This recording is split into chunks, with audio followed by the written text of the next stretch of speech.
The red sun of Kepler 442b cast long shadows across the dig site, as Dr. Sarah Chen brushed dirt from another strange symbol carved into black stone. Sweat dripped from her forehead despite the cooling afternoon air. She had been working on this section of the ruins for 3 days straight, and each new discovery only deepened the mystery.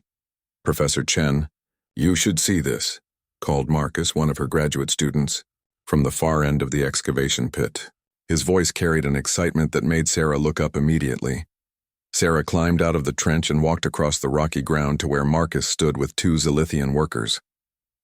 The local aliens were tall and thin, with pale blue skin that shimmered in the sunlight. Their large black eyes showed worry as they pointed down into a newly cleared section.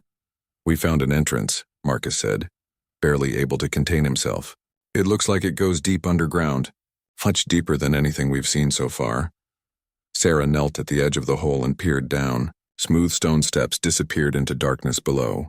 The walls were covered with the same strange symbols they had been finding throughout the dig, but these seemed different somehow. They glowed faintly with their own inner light. "Have you told Commander Morrison about this yet?" Sarah asked. "Not yet. We wanted you to see it first." Sarah nodded and stood up. The Colonial Security Office required them to report any major discoveries immediately, but she understood Marcus's excitement. This could be the breakthrough they had been hoping for since the dig began 6 months ago. "Kretak says his people have stories about this place," Marcus continued, gesturing to one of the Zilithian workers. "Old stories that go back many generations." Sarah turned to Kretak, who was nervously shifting his weight from one foot to the other. His people had been invaluable helpers during the excavation, their natural strength and precision making the work much easier. But lately they seemed increasingly uncomfortable with what they were uncovering. "What kind of stories?" Sarah asked in the basic Zilithian she had learned over the past year. Kretak's eyes grew wider. "Old stories, Professor Chen. Stories of the forgotten ones. My grandmother's grandmother spoke of them. She said they built great cities among the stars before time began. And what happened to them? They vanished. All at once. Left only empty places like this one." Kretak gestured toward the entrance. "My people believe some places should stay buried." Sarah felt a chill run down her spine, but her scientific curiosity was stronger than any superstition. "We need to explore this, Kretak. Understanding the past helps us build a better future." The Zilithian worker nodded slowly, but Sarah could see he was not convinced. As the afternoon wore on, Sarah and her team prepared for the descent. Commander Morrison arrived with 2 of his security officers, all of them carrying scanning equipment and emergency gear. The commander was a practical man in his 40s, with graying hair and cautious eyes that missed nothing. "The scans show the chamber extends at least 50 meters down," Morrison reported. "Air quality is good, no dangerous gases detected, but we're picking up some unusual energy readings." "What kind of energy?" Sarah asked. "That's the problem. Our equipment can't identify it. It's unlike anything in our databases." Sarah looked down into the entrance again. The glowing symbol seemed brighter now, as if responding to their presence. She made her decision. "We go down. Small team first. Marcus, you're with me. Commander, I'd appreciate if you could join us." Morrison nodded. "My thoughts exactly." The descent took longer than expected. The stone steps were worn smooth by age, and the walls were covered with increasingly complex symbols and carvings. Sarah stopped frequently to photograph and document what they found. The deeper they went, the more elaborate the decorations became. "Look at this craftsmanship," Sarah murmured, running her fingers along a carved relief showing tall figures reaching toward the stars. "The precision is incredible. This level of skill suggests a highly advanced civilization." "How old do you think it is?" Marcus asked. "Based on what we've found so far, much older than any known galactic civilization. We're talking tens of thousands of years, maybe more." They reached the bottom of the stairs and found themselves in a vast underground chamber. Their lights revealed a space so large that the far walls disappeared into darkness. Crystalline structures rose from the floor like frozen trees, each one pulsing with soft blue light. The air hummed with energy. "My God," Morrison breathed. "This is incredible." Sarah moved toward the nearest crystal formation. It stood 3 meters tall and was perfectly transparent except for the light that seemed to flow through it like liquid. As she approached, the light grew brighter. "Professor," Marcus called from across the chamber, "you need to see this." Sarah found him standing before what could only be described as an altar.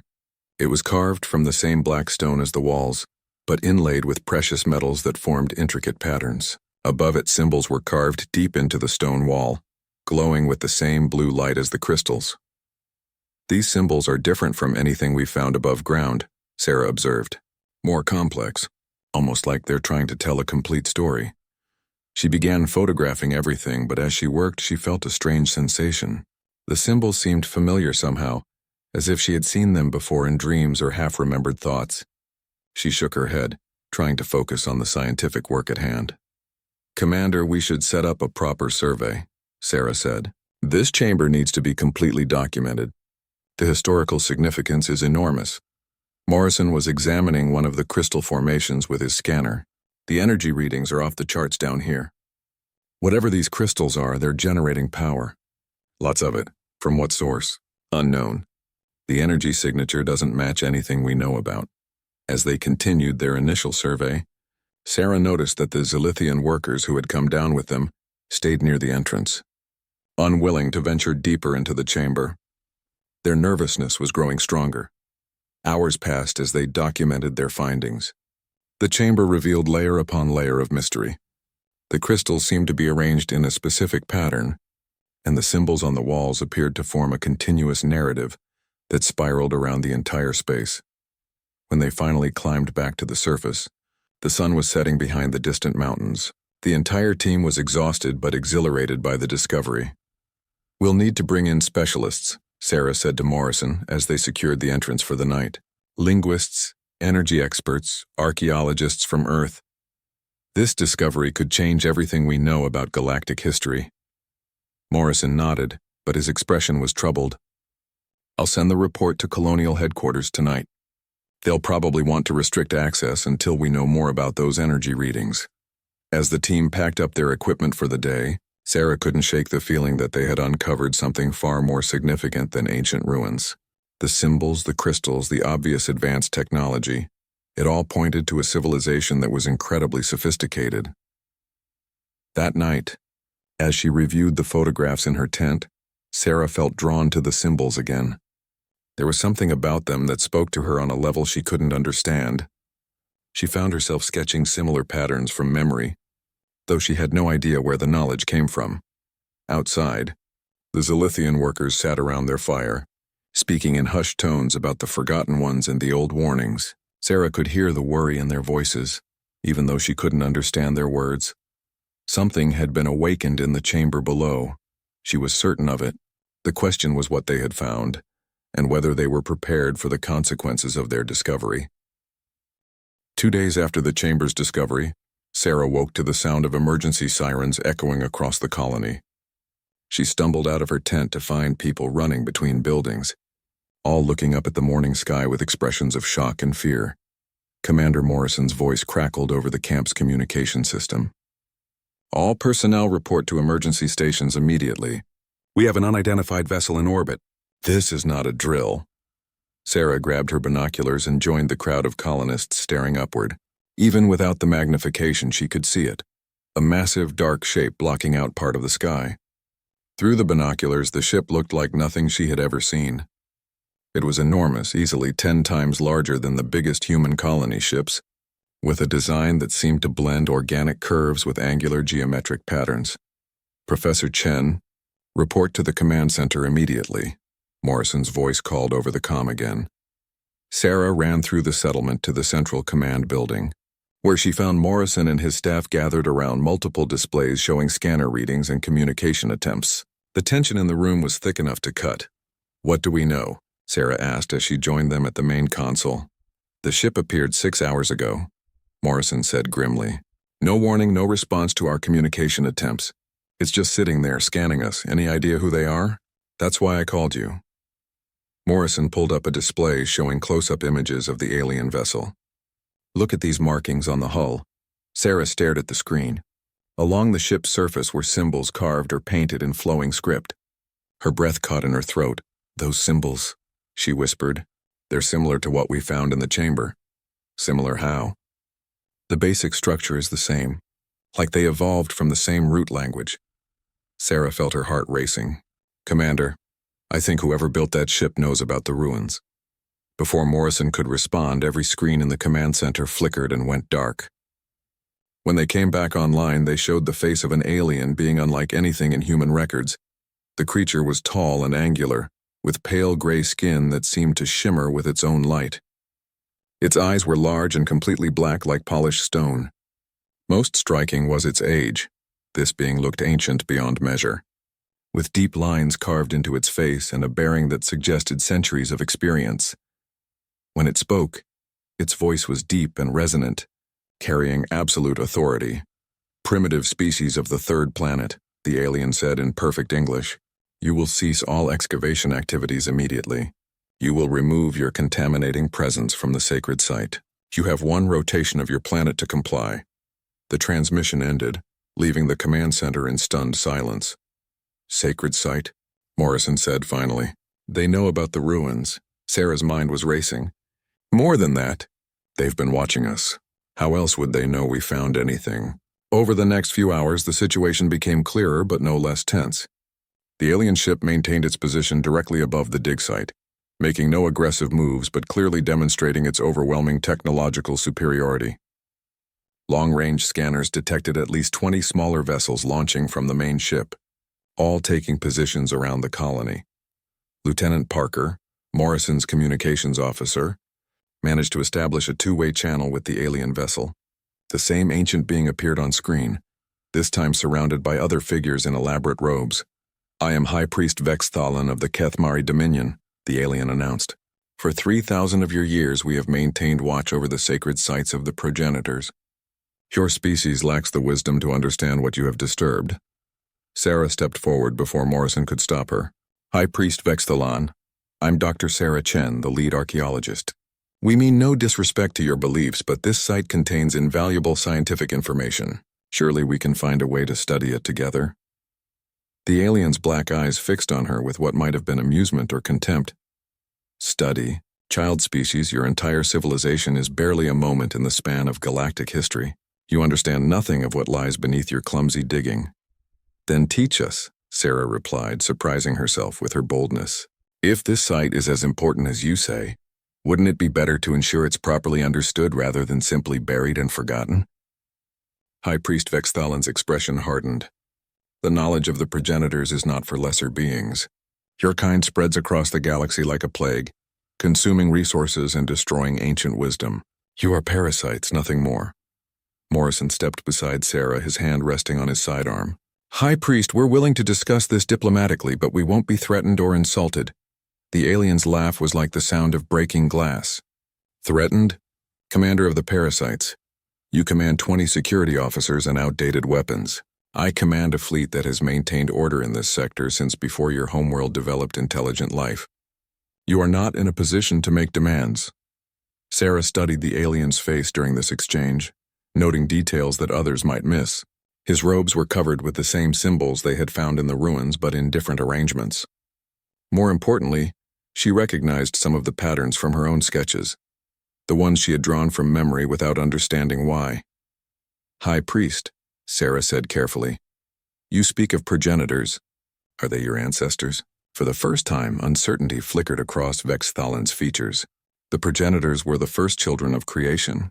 They built the great cities and seeded life throughout the galaxy, before ascending to join the cosmic consciousness. We Kethmari are their chosen guardians, entrusted with protecting their sacred sites.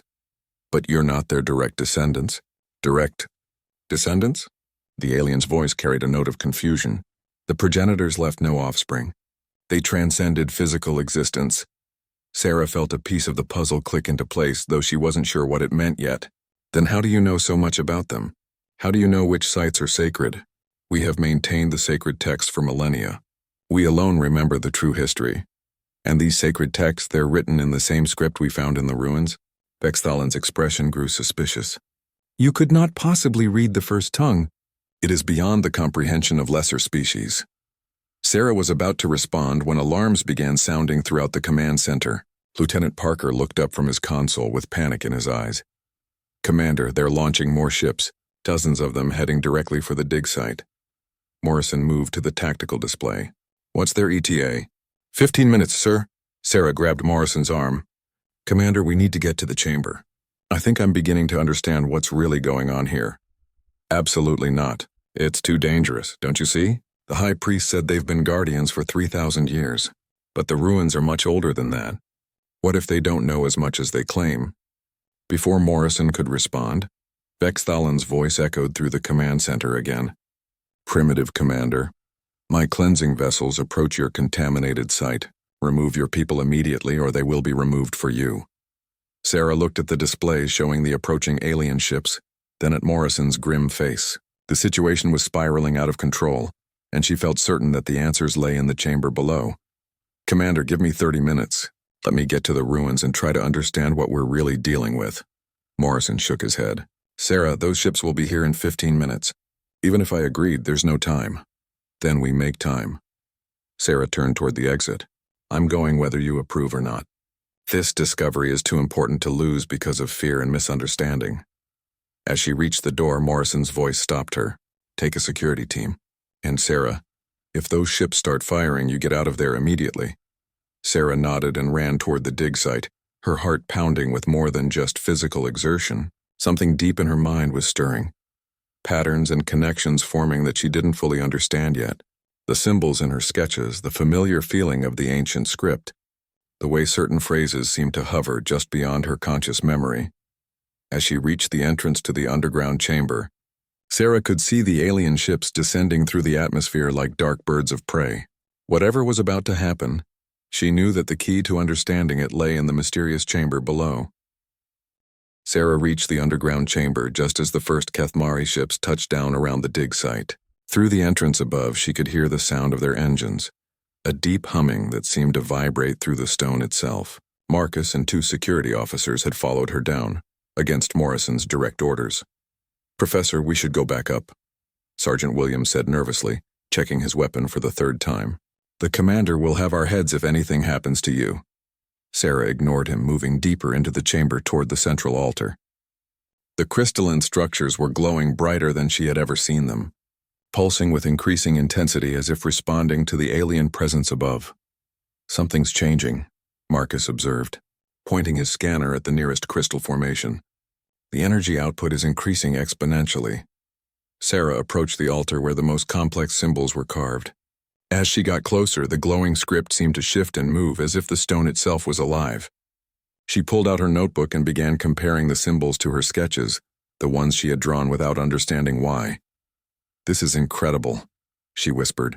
The symbols are reorganizing themselves. It's like they're trying to tell us something. Heavy footsteps echoed down the stone stairway. Sarah looked up to see Commander Morrison descending with his remaining security team, but they were not alone. Behind them came figures in flowing robes, tall and imposing even in the dim light of the chamber. High Priest Vexthalen entered the sacred space with the reverence of someone approaching a holy shrine. His ancient eyes swept across the glowing crystals in the carved walls, and Sarah saw something she hadn't expected. Uncertainty. This chamber was sealed when we last visited this world, Vexthalen said, his voice carrying both awe and concern. How did you primitives breach the sacred barriers? There were no barriers, Morrison replied firmly. Just old stone and dirt. The high priest moved toward the central altar but stopped suddenly when the crystals flared with brilliant light. The entire chamber resonated with harmonic tones that seemed to come from the stones themselves. The presence awakens, one of the other Kethmari priests whispered in their own language. Sarah found that she could understand the words, though she had never heard their language before.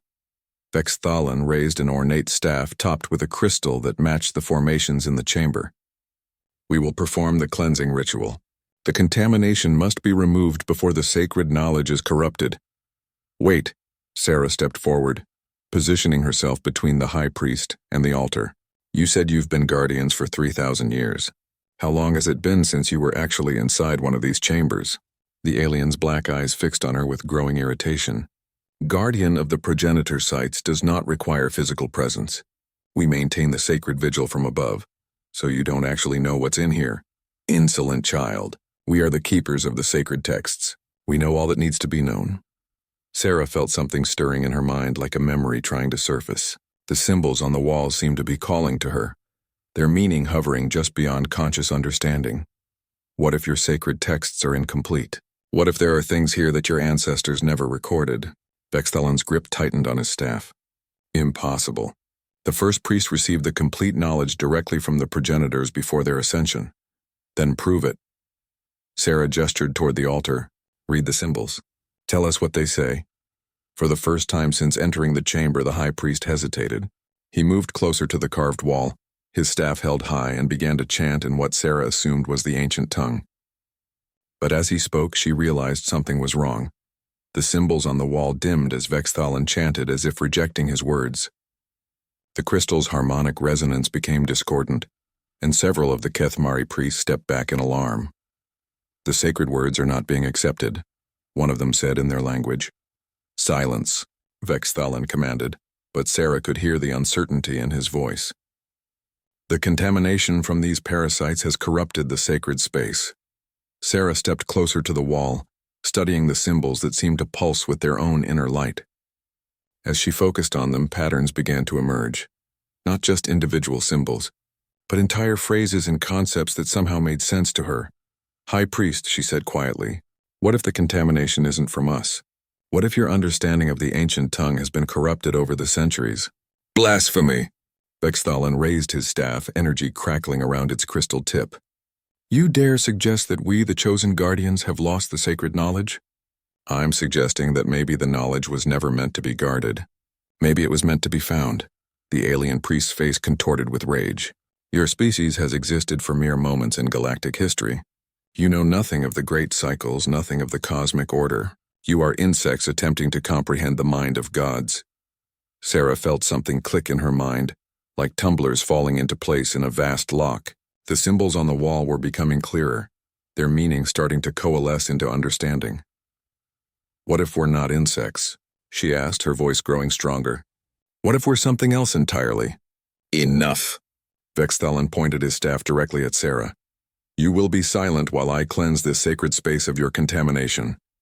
The high priest began chanting again, but this time in a different rhythm. The crystal atop his staff blazed with energy, and Sarah could feel the power building in the chamber. The other Kethmari priests joined their voices to his, creating a harmony that seemed to shake the very foundations of the temple. Commander Morrison and his men raised their weapons, but Sarah knew their human technology would be useless against the alien priest's power. The Kethmari had commanded this sector of space for millennia. They possessed knowledge and abilities that humanity could barely comprehend. But as the chanting grew louder, Sarah noticed something strange happening to the symbols on the walls. Instead of responding to Vexthalen's ritual, they were growing brighter and more active, as if the ancient carvings were fighting against the cleansing ceremony. Professor, Marcus called out, his voice barely audible over the chanting. The crystals are overloading. The energy readings are off the charts. Sarah felt a sudden rush of understanding.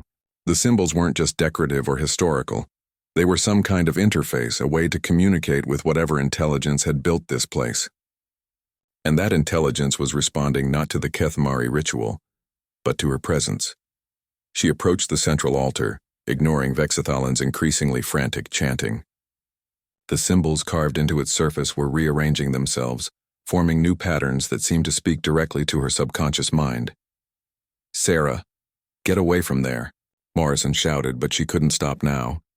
As her fingers touched the carved stone, images flooded her mind. She saw vast cities among the stars, beings of incredible knowledge and power spreading life throughout the galaxy.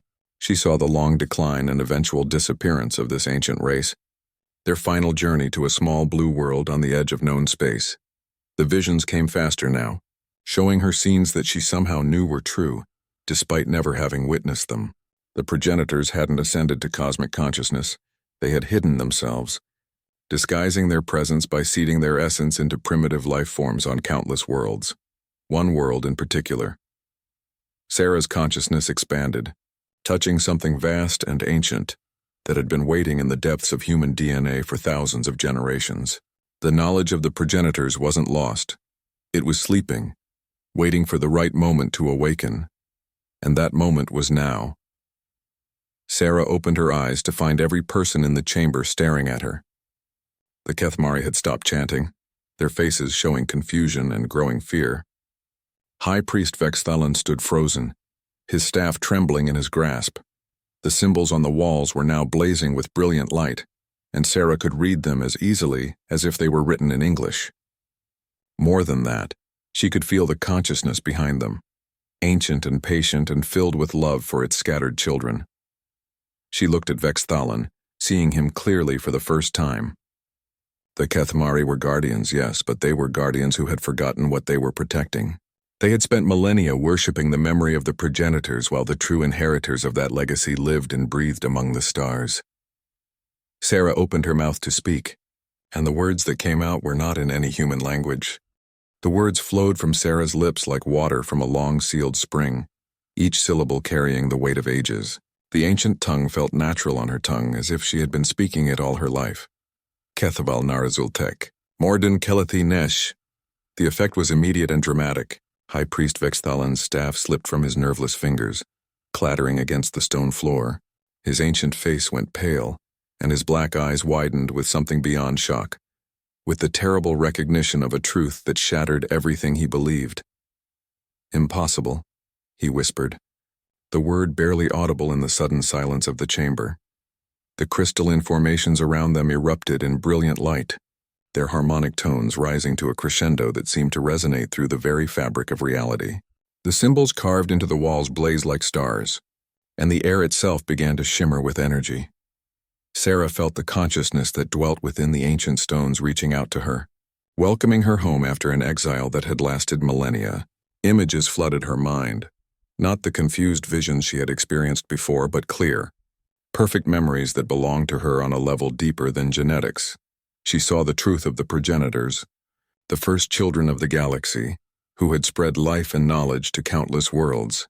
She saw their great civilization at its height, when beings of pure thought could reshape matter with their will and speak across the void of space as easily as whispering to a friend. But she also saw their greatest discovery, that consciousness itself was not bound to any single form or world. The progenitors had not died or ascended to some higher plane. They had done something far more radical and beautiful. They had scattered themselves across the galaxy, embedding their essence in the genetic code of primitive species, waiting patiently for the right conditions to allow their children to remember who they truly were. Earth, the final world, the last refuge where they had hidden their deepest secrets, not as visitors or ancient astronauts, but as the foundation of humanity itself. The children have returned, Sarah said again in the ancient tongue, her voice carrying harmonics that resonated with the crystals. The circle is complete. Commander Morrison and his men stood frozen, their weapons forgotten as they watched something beyond their understanding unfold. Marcus stared at his professor with wonder and growing comprehension, his scientific mind racing to process what he was witnessing. But it was the Kethmari who showed the greatest reaction. The proud aliens who had commanded this sector of space for 3,000 years stood trembling before a human woman who spoke words they thought only they remembered. You cannot speak the first tongue," Vexthalan stammered. "It is impossible. Your species is primitive, barely evolved beyond your animal ancestors." Sarah turned to face him, and for the first time, the ancient priest saw her clearly. There was something in her eyes now, a depth of knowledge and compassion that spoke of eons beyond counting. When she smiled, it was with the patient love of a parent welcoming a lost child home. "Dear Vexthalan," she said, still speaking in the flowing syllables of the progenitor language, "you have been faithful guardians, but you have forgotten what you were truly protecting." The chamber around them continued to transform. The crystals were no longer simple formations, but complex technological interfaces, their surfaces displaying star charts and data streams that had been dormant for thousands of years. The walls themselves seemed to come alive, revealing hidden panels and control systems that defied human understanding of physics. "This cannot be," another Kethmari priest whispered. "The sacred sites respond only to the blood of the first ones." "And so they do," Sarah replied, switching to English so that Morrison and the others could understand. "But you have misunderstood whose blood that is." She walked to the central altar, where the most complex symbols were now rearranging themselves into new patterns. As she touched the stone surface, a holographic display materialized above it, showing the galaxy as it had been millions of years ago. "The progenitors were not your ancestors, High Priest," They were ours. The hologram shifted, showing world after world where the ancient race had seeded their essence. Most of the recipient species had never developed the right conditions to awaken the dormant genetic memories. They lived and died as the aliens they appeared to be, never knowing what they carried within them. But one world had been different. One species had developed the unique combination of curiosity, adaptability, and cooperative instinct that the progenitors had hoped to foster. Humanity. Impossible, Vexthalin repeated, but his voice lacked conviction now. The sacred texts speak clearly of the progenitors' ascension. They left the physical realm to join with the cosmic consciousness. They left the physical realm, Sarah agreed, but not in the way you think. The holographic display changed again, showing the final days of the progenitor civilization. They had reached the limits of what could be accomplished through technology and power. Their next evolution required something different, the diversity and fresh perspectives that could only come from new forms of consciousness. They spread themselves across the galaxy not as conquerors or teachers, but as seeds, Sarah continued. Each recipient species carried within it the potential to remember, to become what the progenitors had been while remaining uniquely themselves. She gestured toward the Kethmari. Your people were among the first to receive this gift, but you developed differently than they hoped. You became guardians and preservers rather than explorers and creators. There is honor in that path, but it was not the one they envisioned. The hologram now showed Earth, a blue-green world orbiting a yellow star in the outer spiral arm. The display zoomed in to show early humans, primitive by galactic standards but carrying within their cells something precious beyond measure. Humanity was their final attempt, their last hope. They embedded not just genetic memories but active potential, the ability to not simply remember the past but to create new futures. Vexthalin sank to his knees, the weight of revelation crushing his certainty. Then we have failed in our sacred duty? No, Sarah said gently, kneeling beside the ancient priest. You have fulfilled it perfectly. You preserved the sacred sites, protected them until the children could return. Without your vigilance, much would have been lost. She helped him to his feet, and for a moment, the alien and the human stood together in the light of the awakened crystals. But now the time of guardianship is ending, Sarah continued, and the time of remembering begins. The chamber shook as more systems came online throughout the buried complex. Lights that had been dark for millennia began to glow, and machinery that existed beyond human comprehension started to hum with power. Professor, Marcus called out, his scanner beeping frantically. I'm reading massive energy buildups throughout the entire site. And it's not just here, we're picking up similar signals from locations all across the planet. Sarah nodded. The awakening of one site would trigger responses from others, creating a cascade effect that would eventually reach every world where the progenitors had hidden their legacy. Commander Morrison, she said, turning to the bewildered security officer, you need to contact Earth immediately. Tell them that everything is about to change. Morrison found his voice with effort. Change how? What's going to happen? Sarah looked around the transformed chamber, at the Kethmari priests struggling to understand their new reality, at her colleagues witnessing the impossible. She felt the vast network of awakening sites beginning to pulse across the galaxy like a great heartbeat. Humanity is about to remember who we really are, she said, and the galaxy is about to meet its children. The crystals sang with harmonies that had not been heard since the dawn of galactic civilization, and in their song was a promise that the long exile was ending, and the next chapter of the cosmic story was about to begin. 24 hours after the awakening in the chamber, the galaxy had changed forever.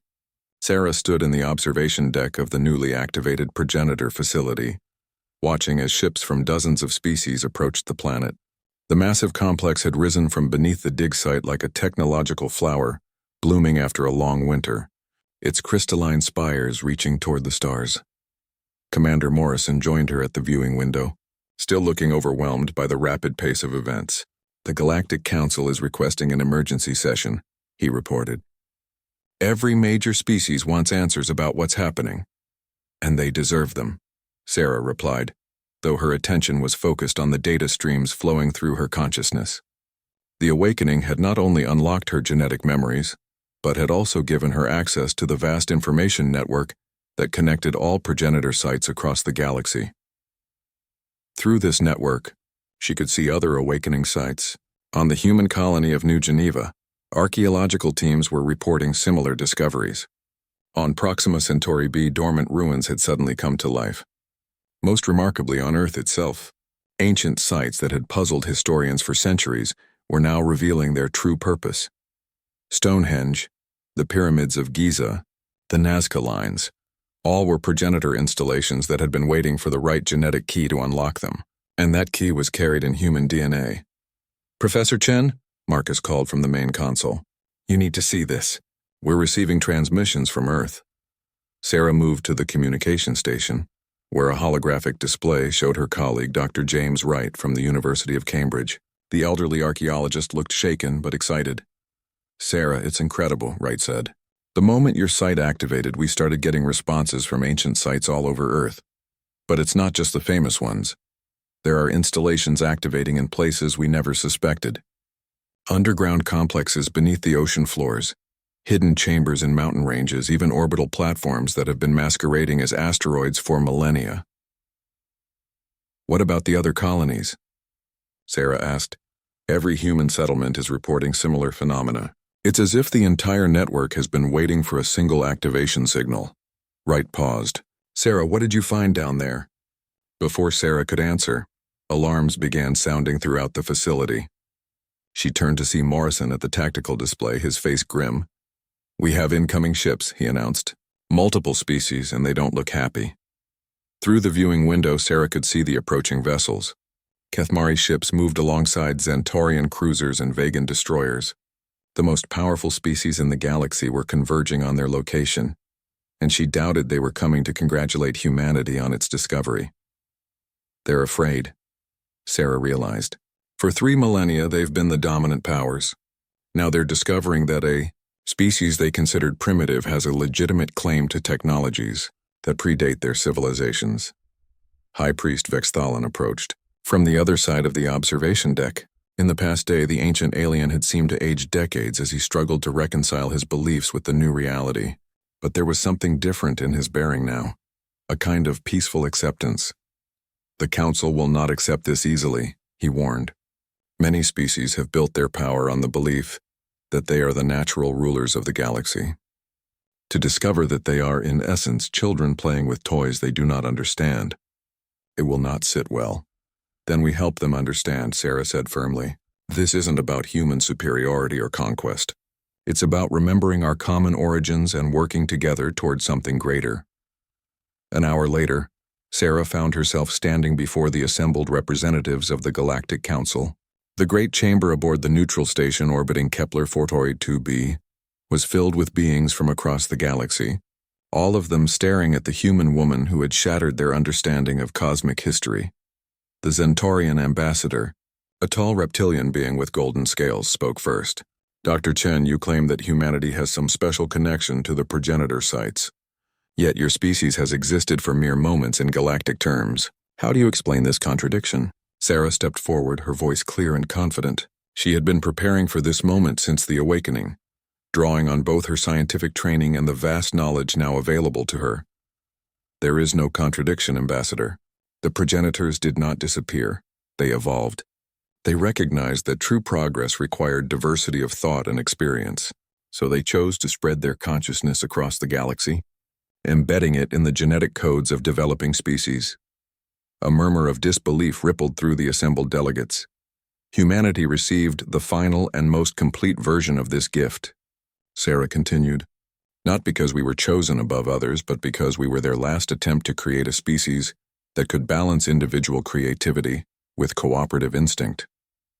The Vegan representative, a crystalline being whose body chimed softly as she moved, interjected, "Even if this were true, it would not give your species any special authority over progenitor technology." "You're absolutely right," Sarah agreed, surprising everyone. "Humanity doesn't have authority over this technology. We have responsibility for it." "There's a difference," she gestured, and the chamber's holographic displays activated, showing the vast network of awakening sites across the galaxy. The progenitor installations aren't weapons or tools of control. They're libraries, workshops, and communications networks designed to help their children grow and learn. The knowledge they contain belongs to all of us because we are all their descendants. Impossible, the Kethmari delegate protested. Our genetic codes are completely different from yours. On the surface, yes, but look deeper. The holographic displays shifted to show comparative genetic analyses.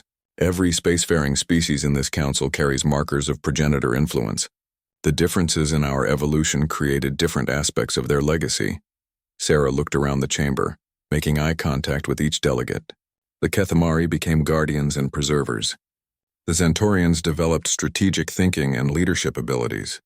The Vegans achieved harmony between individual and collective consciousness. Each species carries a piece of what the progenitors were. The chamber fell silent as the implications sank in. High Priest Vexthalan rose from his seat among the Kethmari delegation. If this is true, he said slowly, then the ancient texts speak not of ascension, but of division. The progenitors divided themselves among us. Not divided, Sarah corrected gently, multiplied. They saw that their civilization had reached its limits as a single species. So they chose to become many, to experience the universe through countless different perspectives.